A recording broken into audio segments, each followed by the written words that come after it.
Fuck. Godmorgen, og velkommen til den her video. Jeg vil lige være sige sådan, velkommen til den her episode. Men så langt er vi sgu ikke kommet nu. Så jeg må nøjes med YouTube-videoer i stedet. Jeg vidste ikke rigtigt, om jeg skulle filme i dag. Jeg har ikke været sådan super motiveret til det. Men jeg tænkte, at jeg ville gøre det alligevel, og jeg bare ville gøre det sådan lidt rough. Det er egentlig bare fordi, jeg synes, det har været en hård uge med ikke så meget søvn.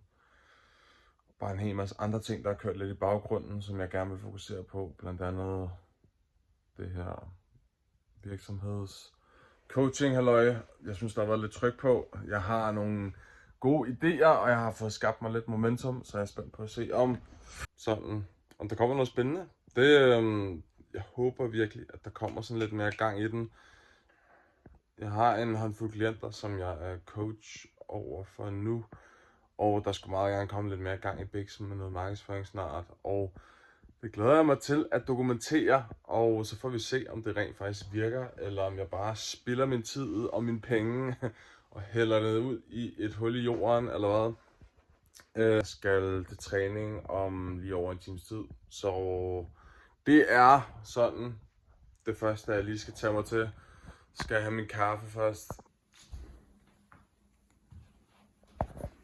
Fanden er det så mørkt. Det skal ikke bare justere. Det er jo også meget mørkt. Mørke tider. Der har jeg ligget i går, og der lå jeg skide godt.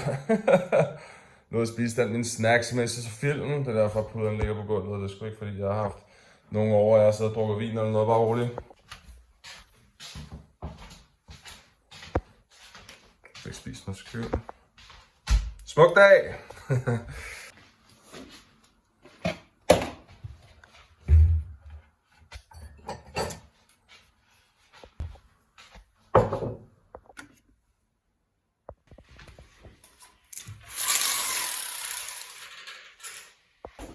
Jeg håber, man kan se noget, men jeg har lånt mine forældres blender.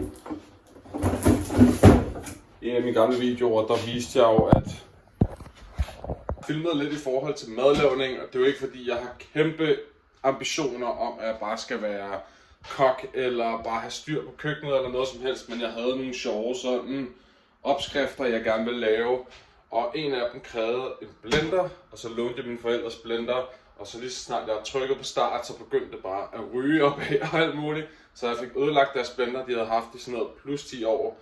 Og nu har jeg bare ventet til, at de har købt en ny, og det har de så, og så har jeg lånt den igen, så jeg er spændt på at se, om jeg får ødelagt den på første hug, ligesom med den anden, eller hvad. Men det er fedt, fordi så kan jeg lave nogle af de ting, jeg gerne vil lægge op på sociale medier, og bare teste nogle opskrifter af. Der er jo tusindvis de her mega sunde, kalorielette opskrifter, som bare florerer på Instagram og TikTok. Og jeg synes, det er meget sjovt bare at lave den. Folk kan godt lide at se med, og de kan måske lide at se de her opskrifter lidt mere, end mig, der bare står og snakker lige ind i skærmen. Rimelig big og robust. Jeg tror godt, man kan se det. Jeg ved ikke, der får det også være en og det er en ordentlig krabat i hvert fald. Det er også fucking lidt af et udyr, det her, må man sige. Og det der sådan lidt er ved de her videoer på YouTube, det er, at der er jo ikke rigtig noget markedsføring på YouTube. Ikke så vidt jeg ved i hvert fald, udover at du lægger nogle reklamer ind imellem de videoer, der bliver lagt op, og så får folk nogle penge for det. Men udover det er jo ikke fordi, at du betaler, så folk de ser dine videoer, de skal jo sådan set finde dem selv. Og så kan du ligesom lave noget fangende overskrift, altså en fangende titel, og et fangende billede, og det er sådan lidt det, du har at gøre godt med, hvis du gerne vil have folk til at se din video.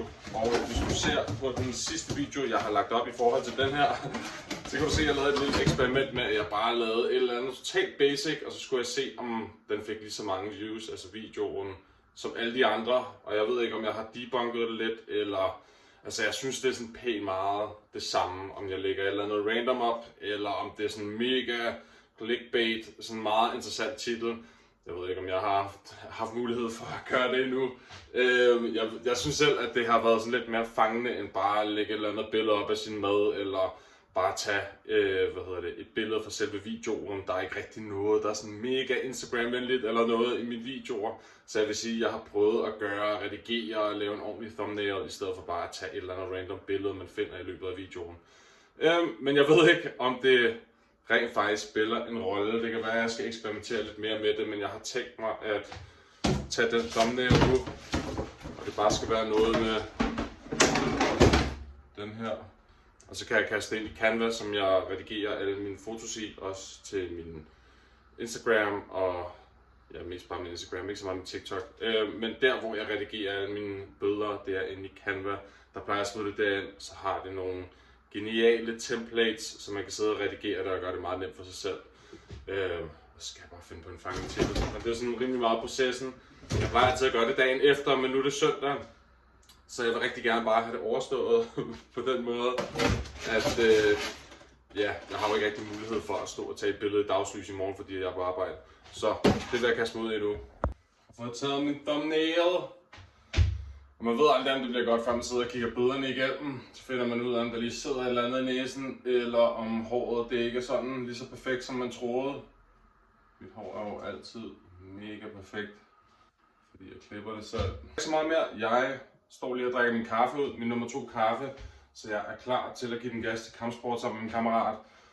Og så skal jeg nok bare lige have handlet lidt på vejen hjem, så jeg kan lave noget mad til næste uge. I kender jo næsten rutinen, alle dem der følger med, alle mine sådan 14 subscribers, de ved godt hvad der sker om søndagen.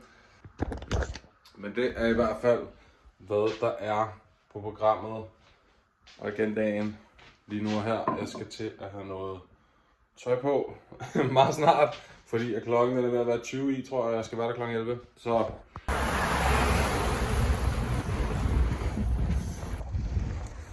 og så kan det godt være, at det er dårligt vejr nu. Men heldigvis er det snart ved at være forår. Om 3-4 måneder eller sådan noget. Jeg er sådan helt forpustet stadig. Det er virkelig en anden form for træning, alt det her. Nu skal jeg bare ned og handle ind, så jeg kan lave noget mad til næste uge.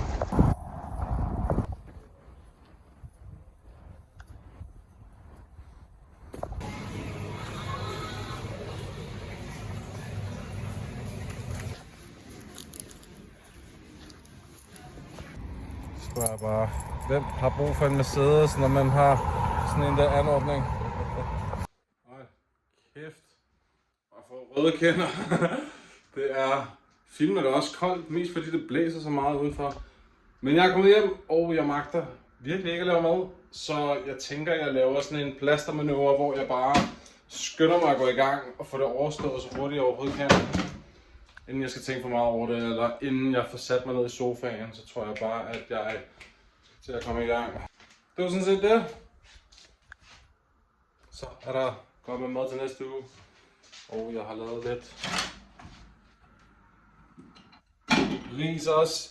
Min specialitet, ris i mikroovn. Nu skal jeg fandme lægge noget i min sofa, inden jeg skal have lavet lidt arbejde. Jeg skal have lavet nogle, eller ikke lavet, jeg skal have rettet nogle kostplaner. Og det er bare træt, mand. Træt og udmattet. Så jeg vil først lige lægge ned, og så vil jeg scrolle reels omkring en halv times tid. Og så kan jeg kigge på noget arbejde bagefter. Og inden det bliver alt for forfærdeligt mørkt, så vil jeg lige prøve at sætte min patiente op. Fordi jeg havde en ekstra liggende, som skulle være ude, altså den skulle hænge ude i køkkenet. Men den har jeg bare ikke fået sat op, så der burde gerne være nogle vedhæng, eller hvad fanden det hedder, så jeg kan bruge klemmerne, som faktisk kører til den her, bare på den anden, fordi den anden er sådan set tilpasset lige præcis det vindue. Jeg håber ikke, der er et eller andet, jeg ikke har tænkt over, som er gået i stykker, men jeg prøver lige at sætte den op. Håber fandme bare, det er det.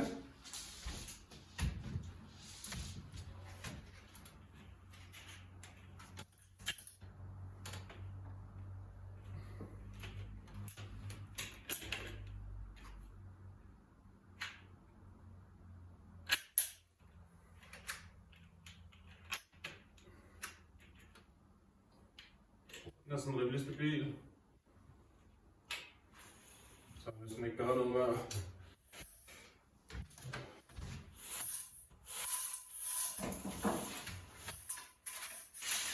Hold kæft, det er smukt. Jeg ser den som færdig, den opgave der.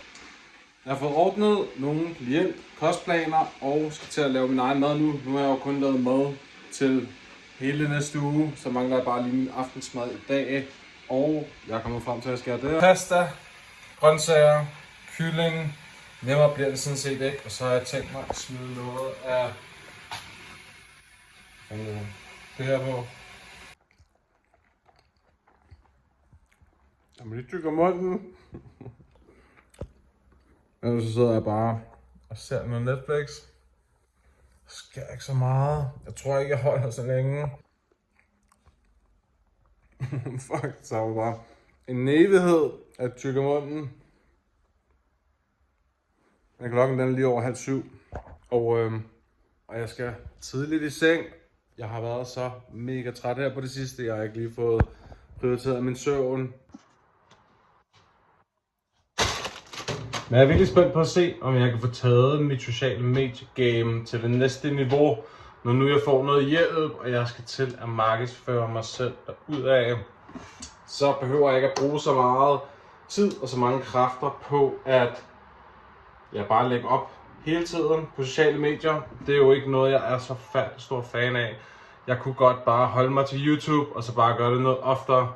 Men for ligesom at holde lidt gang i biksen, for at hive folk hjem og sådan noget, så skal man lægge op forholdsvis sådan regelmæssigt, hvis man gerne vil have sin virksomhed til at køre. Man kan altså ikke bare lægge op en gang hver 4. uge eller et eller andet og forvente, at kunderne bare fiser ind ad døren. Så vil jeg stille alt mit shit, alt min mad ind i køleskabet.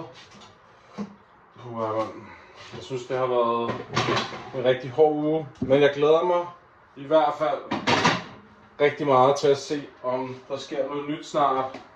Jeg tænker, at hvis man gerne vil have resultater og et outcome, man ikke har haft før, så bliver man nødt til at gøre noget, man ikke har gjort før. Lidt ligesom med træning. Jeg tror, jeg vil til at runde videoen af her. Jeg vil spise noget skyr, og jeg vil skære mig selv noget frugt, som jeg kan sidde og frode, imens jeg ser resten. Jeg ved ikke, hvor meget der faktisk er tilbage af den. Jeg tror, det er sådan en dokumentar flere dele, men i hvert fald noget af den dokumentar, jeg har påbegyndt. Og så vil jeg gå i seng, og så vil jeg gå tidligt i seng, fordi at det trænger virkelig meget til. Så der er ikke så meget mere på programmet. Jeg tror, jeg vil tage rundt af, og så ses vi jo bare i næste video.